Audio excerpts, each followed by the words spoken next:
تم نے بم کی طاقت سے دنیا میں کیا, بہت سے یورپ کے کنٹریز ہیں نشہ لیگل ہے, آپ کا بچہ نشہ کر رہا ہے, بچے کو نہیں روک سکتے, چرس پی رہا ہے نہیں روک سکتے آپ, اس کو شیلٹر کون دے گی؟ اسٹیٹ شیلٹر دے گی.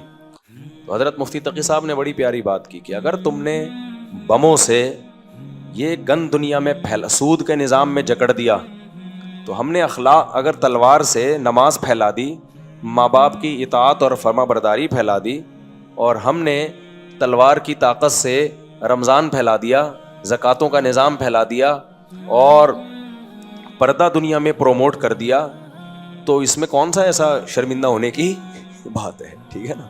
اسلام کا جہاد کا فلسفہ فساد کے لیے نہیں ہے, دنیا سے فساد کو ختم کرنے کے لیے. تو اللہ تعالیٰ کیا فرماتے ہیں کہ ہاں, تو اب کیا ہوا, نبی صلی اللہ علیہ وسلم نے اسباب کی دنیا میں ارادہ کیا کہ بھئی ہمارے معاشی حالات بہت خراب ہیں, تو ہم کیا کرتے ہیں, شبخون مارتے ہیں. تجارتی قافلہ آ رہا ہے, جا کے اس پہ چڑھائی کرتے ہیں اور ان سے تجارتی مال لے کے آ جاتے ہیں. کوئی معاہدہ, ہاں معاہدہ ہونا ملکوں کے, آج کل آپس میں کیا چل رہے ہیں, معاہدے چل رہے ہیں. سنو کوئی برطانیہ کا ٹرک یہاں سے گھوم رہا ہو, آپ 313 افراد لے جا کے شبخون مار دیں, وہ تو آپ سے ایگریمنٹ کر کے آیا ہے نا, ایگریمنٹ کر کے آیا ہے. تو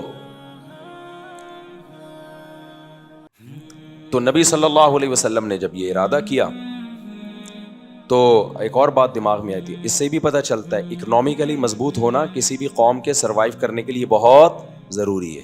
پتہ ہے آپ کو, آپ حیران ہوں گے, ہمارے نبی کی سیرت پڑھیں نا اگر, اصل بات ہے کہ سیرت کون سے چشمے سے پڑھتے ہیں آپ. نبی صلی اللہ علیہ وسلم نے فرمایا میری ہر بات آگے پہنچایا کرو, صحیح حدیث ہے. فرمایا رب مبلغ اوعى من سامع, اور ایک حدیث میں آتا ہے رب حامل فقہ غیر فقیہ, بہت سے لوگوں کے پاس علم ہوتا ہے, علم کو سمجھنے کے لیے جو دماغ چاہیے وہ دماغ نہیں ہوتا. ایک ہی حدیث کی تشریح ایک عالم کر رہے ہوتے ہیں, عجیب ہوتی ہے, دوسرا کرتا ہے تو آدمی حیران ہو جاتا ہے, یار کتنی اہم چیزیں اس حدیث کے اندر انہوں نے نکال کے پیش کی ہیں. اور یہ فرق صحابہ میں بھی تھا, بعض صحابہ فقیہ نہیں تھے, حدیثیں بہت تھیں ان کے پاس, بعض ایسے تھے جن کو اللہ نے حدیث کا علم بھی دیا اور غیر معمولی ذہانت دی, وہ اس کا ایسا مفہوم نکال کے لاتے تھے. اب اس پر بہت ساری قرآن کی آیتیں, میں یہ اس ٹاپک کی طرف نہ چلا جاؤں. تو اس لیے ہم نے علماء سے سنا ہے کہ سیرت کو اگر کوئی صحیح چشمہ لگا کے دیکھ لینا تو مسلمان کو پیغمبر کی سیرت کے علاوہ کہیں اور جانے کی ضرورت ہے ہی نہیں. ہو یہ رہا ہے کہ سیرت جس چشمے سے دیکھی جا رہی ہے نا, وہ اپنے مطلب والا چشمہ ہے, وہ ایک آنکھ بند کر کے دیکھا جاتا ہے, اس ایک طرف کے نظر آ رہے ہوتے ہیں, دوسری طرف کے دلائل نظر نہیں آ رہے ہوتے. تو ہمارے نبی کی سیرت میں توکل بھی ملے گا آپ کو, دعائیں بھی ملیں گی ہمارے نبی کی سیرت میں, لیکن اور معجزے بھی ملیں گے, اور ساتھ ساتھ اسباب بھی ملیں گے. اب ہم نے کیا ہوا, معجزے جو بہت کم صادر ہوئے ہیں ان کو پکڑ کے بیٹھ گئے, اور ہر کام میں جو اسباب اختیار کیے جا رہے ہیں ان کو ہم نے اپنی زندگی سے نکال دیا. یہ کتنا بڑا جرم ہے یا نہیں ہے؟ یعنی ہم یہ دیکھ رہے ہیں 313 کو 1000 پہ جب غلبہ مل گیا, جب وہ جیت گئے تو میں بھی فنٹر بننے کی کوشش کروں گا. ایسے کام شروع کر دیتے ہیں ہمارا دیندار طبقہ کہ جس کی ان میں طاقت نہیں ہے. آج کل بات ہو رہی ہے سسٹم کو چینج کرو, سسٹم جو چل رہا ہے سوسائٹی میں اس کو کیا کرو, چینج کرو. کرو کیسے؟ بس اٹھو. ابے اٹھے گا تو 4-6 آدمی ہیں, مقابلہ تمہارا لاکھوں سے ہوگا, مارے جاؤ گے. نہیں 313 بھی تو 1000 پہ غالب آ گئے تھے. وہ بھائی وہ معجزہ ہو گیا تھا, ہر دفعہ معجزے نہیں ہوتے. وہ 313 نبی نے ارادے سے لے جا کے 1000 کے مقابلے میں تھوڑی کھڑے کیے تھے. 313 تجارتی قافلے کے لیے ٹھیک تھے, 1000 سے لڑنے کے لیے ٹھیک نہیں تھے. وہ تو اللہ کی طرف سے ہو گیا انتظام. اب وہاں بدر سے کیسے واپس جاتے؟ اب جب آ گئے ہیں تو وہ تو بھڑ گئے نا. تو اللہ کہتے ہیں میں نے زبردستی بھڑوا دیا تمہیں, یعنی ایسے ماحول پیدا کر دیا کہ تمہیں بھڑنا پڑا ان سے. کیوں؟ میں چاہتا تھا کہ اس جنگ میں تمہیں فتح دوں اور یوم الفرقان قرار دے دوں اس دن گھر کو. صاف پتہ چل جائے گا کہ اللہ ان کے ساتھ نہیں ہے, اللہ کس کے ساتھ ہے؟ تمہارے ساتھ ہے. لیکن ہمارے نبی کی جہاد کی سیرت میں آپ جب بھی دیکھیں گے گراؤنڈ ریئلٹی کو دیکھ کے فیصلے کیے جا رہے ہیں, فرشتوں کے انتظار میں فیصلے نہیں کیے جا رہے. جب فیصلے کر لیے گراؤنڈ ریئلٹی کو دیکھ کر پھر تسلی کے لیے فرشتوں کی مدد بھی ہو رہی ہے اور فرشتوں کی خوشخبریاں بھی سنائی جا رہی ہیں. آج ہمارے دیندار لوگوں کی زندگی سے سیرت کا یہ والا پہلو کیا ہو گیا ہے, نکل گیا. ایک اور مثال دے کے پھر جلدی سے اس صورت کی طرف آتا ہوں. دیکھو غزوہ خندق میں چاروں طرف سے لشکروں نے حملہ کرنے کا پروگرام بنایا کہ نہیں بنایا؟ ہمارے نبی نے اسباب اختیار کیے. آپ نے یہ نہیں فرمایا کوئی بات نہیں, تم دیکھنا کہ میں پانی کے چشمے میں ہاتھ ڈالوں گا, پانی پھوٹ پڑے گا, دودھ کا ایک پیالہ سب کے لیے کیا ہو جائے گا, کافی ہو جائے گا, کوئی مسئلہ نہیں ہے, یہ مدد اللہ کی آئے گی اور سب اسلحہ پہنو اور مقابلے کے لیے کود پڑو. جب 313 کو 1000 پہ اللہ غالب کر سکتا ہے, بدر تو پہلے ہوئے نا, احزاب تو بعد میں ہوئی ہے, تو ان لشکروں سے کیا لینا دینا, بس کود پڑو. صحیح ہے نا؟ مدد کہاں سے اترے گی؟ بدر میں بھی تو فرشتے اترے تھے, یہاں بھی اتر جائیں گے. نہ بھائی, وہ کام فرشتے اتارنا کس کا ہے؟ اللہ کا. آپ فرشتوں کی امید پہ نہ بیٹھے رہیں. آپ کا کام ہے کہ چاروں طرف سے لشکر حملہ کر رہا ہے, پہلی کوشش تو کریں کوئی ایسے مذاکرات ہو جائیں کہ یہ حملہ کرے ہی نہیں. دشمن جب طاقتور ہو تو اس سے لڑا نہیں جاتا, بہت زیادہ طاقتور ہو تو اس سے لڑا نہیں جاتا. جنگ کو ٹالنے کی کوشش, جیسے صلح حدیبیہ میں کیا آپ نے. بھائی 1400 ہیں, یہ کہاں اتنے لوگوں سے, اور موت پہ بیعت تو ہو چکے ہیں, جذبہ بہت اچھا ہے, لیکن اگر یہ سارے ہی شہید ہو گئے تو اتنے مخلص لوگ تو میرے پاس بچیں گے کون پھر؟ تو وہاں آپ نے کیا کیا؟ جنگ کو ٹالا. احزاب میں ٹال نہیں سکتے تھے کیونکہ مشرکین بغیر معاہدے کے کود پڑے تھے, سارے عرب قبائل جمع ہوئے. انہوں نے بولا بھائی اب یہ روز روز کی جنگوں سے جو ہے بات بن نہیں رہی ہے, ایک ہی دفعہ میں کیا کرو, جب چاروں طرف سے حملہ ہوگا تو کہاں بچ سکتے ہیں یہ لوگ. اب وہاں تو مذاکرات کا کوئی آپشن تھا ہی نہیں. پھر کیا کیا گیا؟ اب اسباب اختیار کیے جا رہے ہیں. آپ صلی اللہ علیہ وسلم نے بلایا لوگوں کو, صحابہ کو, بھائی مشورہ دو کیا کرنا ہے. حالانکہ آپ پر وحی نازل ہوتی تھی, آپ کو مشوروں کی کیا ضرورت تھی, لیکن آپ یہ کیوں کر رہے ہیں؟ اس لیے کہ قیامت تک وحی نازل نہیں ہوگی. امت جب اس سچویشن میں آئندہ کبھی آئے گی تو اوپر سے جبریل تھوڑی آ کے بتائیں گے کیا کرنا ہے. تو میں ایسا پیکج امت کو دیکھ کے جاؤں جو قیامت تک بولو چلے, ایسا پیکج دے کے جاؤں نا. اور وہ پیکج کیا ہے؟ مشورہ. جلد بازی نہ کرو, اپنی رائے پر امیر اعتماد نہ کرے. ہمارے نبی سے زیادہ ذہین کوئی ہو سکتا تھا؟ لیکن آپ نے اپنی رائے پہ اعتماد نہیں کیا کہ بس جو میری سمجھ میں آ رہا ہے میں وہ کروں گا, تم سب چپ بیٹھے رہو. آج کل کیا ہوتا ہے, جو میں کہہ رہا ہوں نا چپ, یہ اسٹائل چل رہا ہوتا ہے آج کل. امیر جو ہے نا, کوئی بھی سیاسی جماعت کا لیڈر ہو یا فوجی لیڈر ہو, جب تک اس میں فلیکسیبلٹی نہیں ہوگی, لچک نہیں ہوگی, وہ کامیاب لیڈر کبھی بھی نہیں بن سکتا. جو ون مین شو ہوتا ہے نا, میں وہ کبھی بھی کامیاب نہیں ہو سکتا. وہ اپنے آپ کو اور اپنی قوم کو مروائے گا, جیسے کہ فرعون نے مروایا تھا. فرعون نے جب درباریوں سے مشورہ کیا نا کہ یہ موسیٰ کی تحریک بہت چل رہی ہے, موسیٰ علیہ السلام, تو درباری نے کہا کہ بھائی سن تو لو, شاید صحیح کہہ رہے ہوں, ٹھیک ہے نا, اور پچھلی امتوں کا تو حشر تم نے دیکھ لیا ہے. اتنی زبردست اس نے پوری تقریر کی تھی. تو فرعون نے کہا میں وہی کہوں گا جو میری کھوپڑی میں آ رہا ہے. بس خود بھی مرا اور پبلک کو بھی مروا دیا.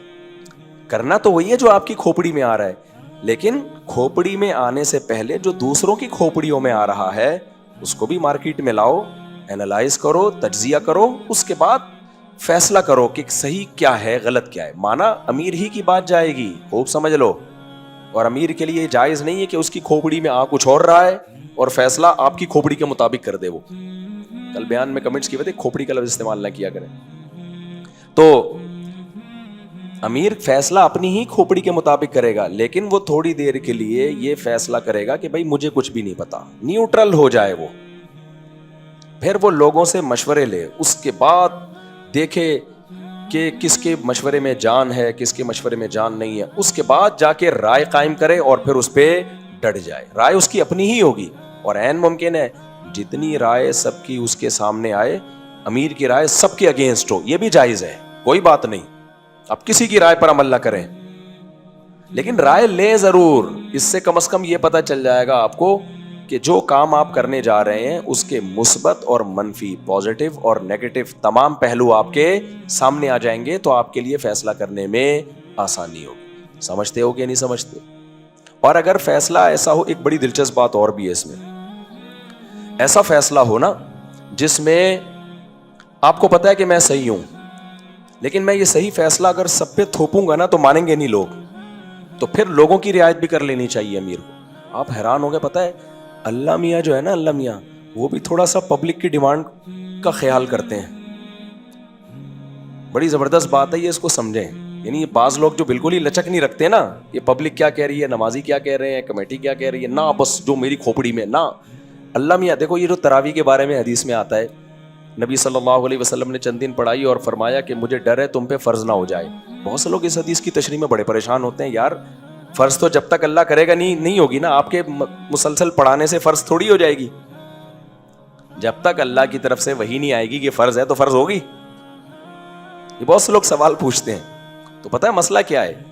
شریعت میں بہت سے حکام ایسے ہیں جو پبلک کی بھی ڈیمانڈ تھی اور نبی کی بھی خوشی تھی، اللہ نے فرض کر دی. وہ بعض کام ایسے نبی چاہتے تھے، امت نہیں چاہتی تھی، اللہ نے وہ بھی فرض نہیں کی. ٹھیک ہے نا؟ جیسے نبی نے فرمایا کہ میں چاہتا ہوں کہ لوگ عشاء کی نماز 1/3 رات تک مؤخر کریں، لیکن آپ نے دیکھا کہ صحابہ کی چاہت یہ نہیں ہے. وہ نیند سے نا مسجد میں جھوم رہے ہوتے تھے.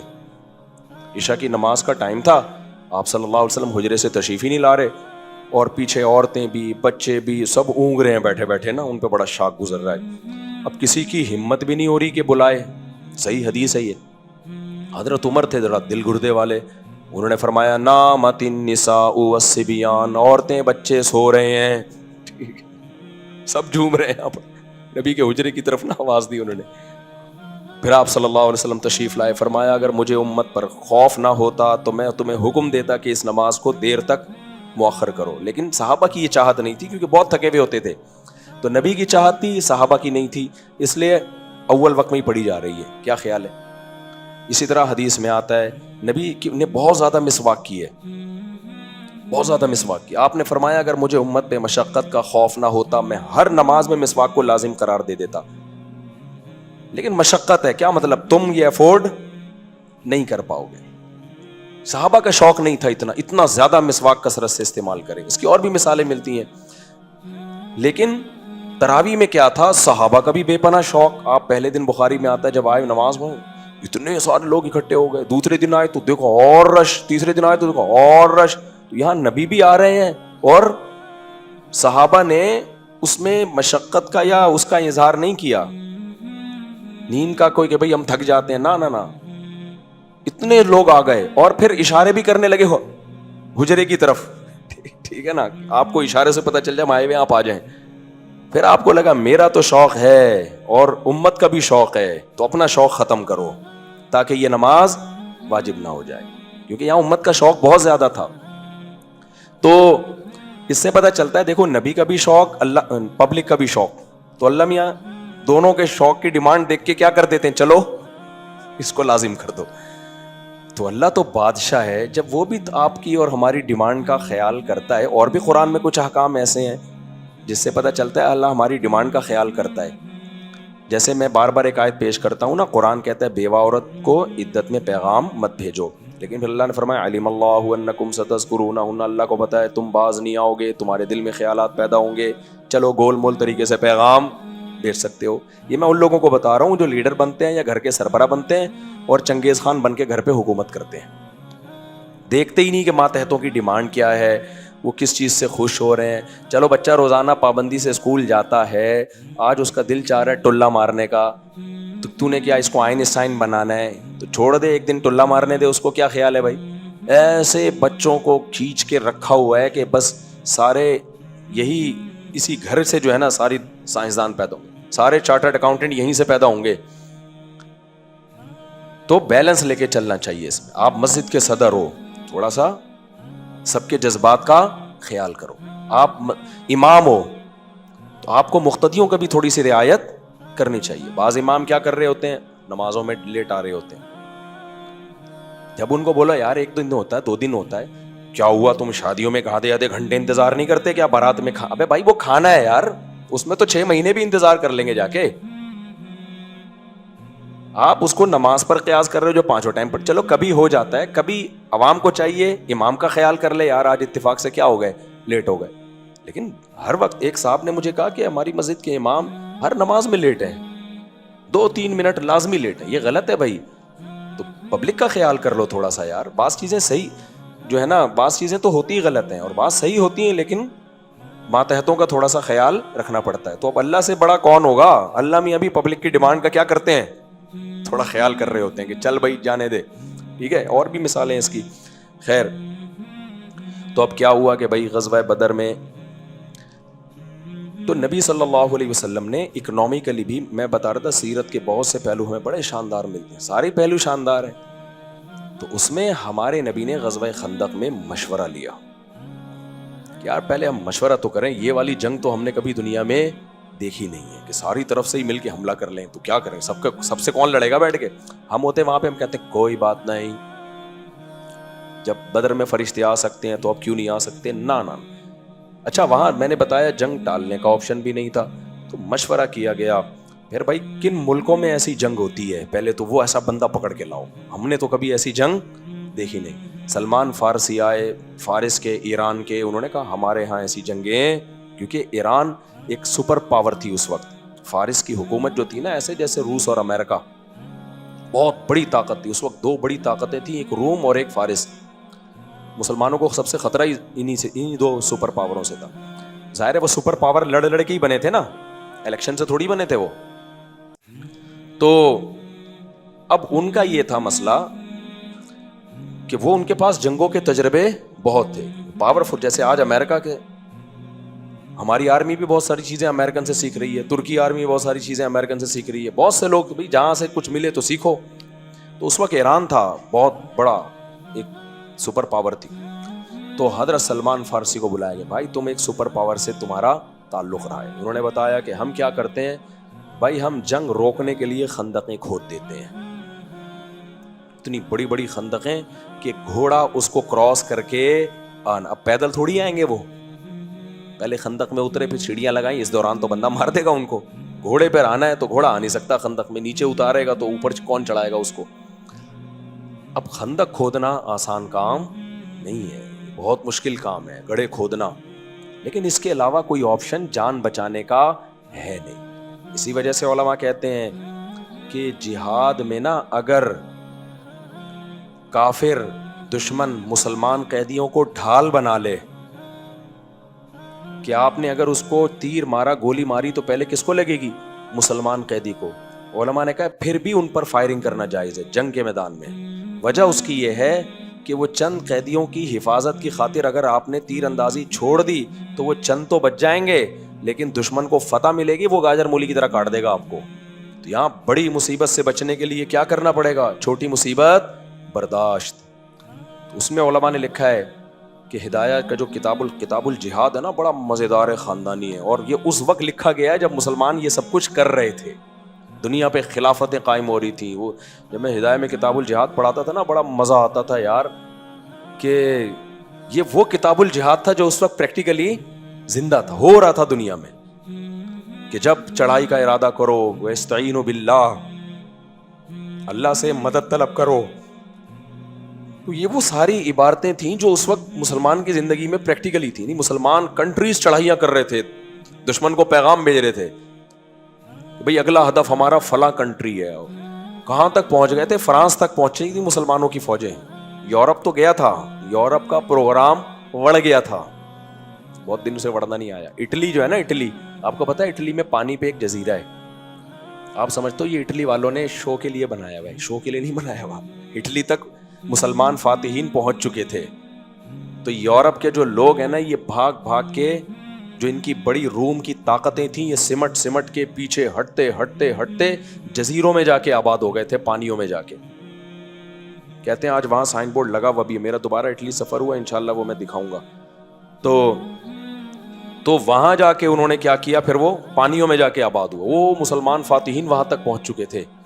پھر آپس میں لڑ کے سارے علاقے ان کو دے دیے. مسلمانوں کو جو سب سے بڑا مسئلہ ہے نا, مسئلے کو آپ بعد میں جا کے, کیونکہ مسجد میں وہ لفظ استعمال نہیں کر سکتا, مسئلہ کے لیے ایک لفظ استعمال ہوتا ہے, وہ مسئلہ یہ ہے کہ یہ اپنی ہی حکومتوں کو کھاتے ہیں ہمیشہ سے, اور یہ آج سے نہیں, ہمیشہ سے. جب بھی مسلمانوں کے پاس ایک بڑی آرمی تیار ہوئی ہے نا, بہت بڑی فوج مجاہدین کی, اور اس نے علاقے فتح کرنا شروع کیے ہیں, تو فوج میں جب دیکھا فوجی کمانڈر نے کہ بہت پاورفل ہو گیا ہوں میں, تو اس کو بادشاہ سے یا امیلہ سے, خلیفہ سے کوئی اعتراض ہوا, یار یہ ٹھیک نہیں ہے, یہ یوں نہیں کر رہا. تو ٹھیک بھائی صبر کر لے یار, تو چھوڑ دے, وہ ظالم ہے, شرابی ہے, کبابی ہے, جیسا بھی ہے, چھوڑ, یہ اس کا پرسنل معاملہ ہے, نہ میں اس کو ٹھیک کروں گا.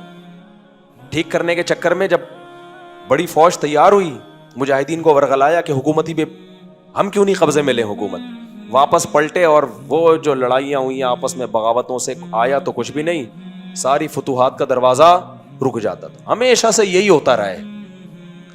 ہندوستان میں آئے, وہاں بھی یہی ہوا, مختلف ملکوں سے آتے رہے. پھر جب یعنی سب سے زیادہ حکومت کو یہ ڈر ہوتا تھا, ہم نے بڑا لشکر تیار کیا نا تو یہ ہمیں ہی نہ کھا جائیں. تبھی تو ایجنسیوں میں کیا ہوتا ہے, دیکھتے ہیں نا, جو کوئی تحریک زیادہ طاقت پکڑ رہی ہے, ان کو آپس میں ایجنسیاں لڑوا دیتی ہیں کہ ایسا نہ ہو کل یہ ہمارا ہی باپ بن کے ٹھیک ہے یہ ہمیں ہی کھانا شروع کر دیں. صحیح کرتی ہیں, غلط کرتی ہیں, ایجنسیوں سے جا کے پوچھو. لیکن مسئلہ یہی ہے, سب سے پہلے ہمیں اسٹیٹ کو بچانا ہے. سمجھ رہے ہو, کسی بھی نام سے کوئی اسٹیٹ کو توڑنے کے چکر میں ہے نا, چاہے کوئی بھی لیبل ہو, سمجھ لو یہ ملک کا کبھی بھی خیر خواہ نہیں ہو سکتا. تو ٹوٹی ہیں خلافتیں بھی, اور کیا بیڑا غرق ہوا ہے فتوحات کا. ہمیشہ کبھی غیر مسلموں نے ہمیں نہیں نقصان پہنچایا, ہم ہی جا کے بڑھتے بڑھتے نا, جب کھوپڑی گھومنی شروع ہوتی تھی, خود اپنے ہی حکمرانوں کے خلاف کھڑے ہو جاتے تھے. تو اب دیکھو نبی نے کیسے اسباب اختیار کیے, تو خندقیں کھودی ہیں, پھر اللہ کی مدد بھی آئی ہے. ایک سرید کا پیالہ سینکڑوں کے لیے کافی ہو رہا ہے. تو بدر میں بھی ایسے ہی, تو اب مجبوری تھی بھائی, 313 ہیں تو لڑنا ہے, تو اللہ نے حکم دیا. اللہ نے اب مدد کرنا شروع کی صحابہ کی, جس کو قرآن میں یہاں بیان کیا. پہلی مدد کیا, یہ اذ یریکہم اللہ فی منامک قلیلا ویقللکم فی اعینہم. اللہ نے ان کو دکھایا, مشرکین کو صحابہ زیادہ کر کے دکھا دیے, اور صحابہ کو مشرکین کم کر کے. تبھی جنگ میں نا مورال بلند رکھنا یہ بڑا ضروری ہوتا ہے. حالانکہ 1000 تھے, لیکن ان کو دیکھنے میں کیا لگ رہے تھے, کم, اور یہ 313 تھے, دیکھنے میں کیا لگ رہے تھے,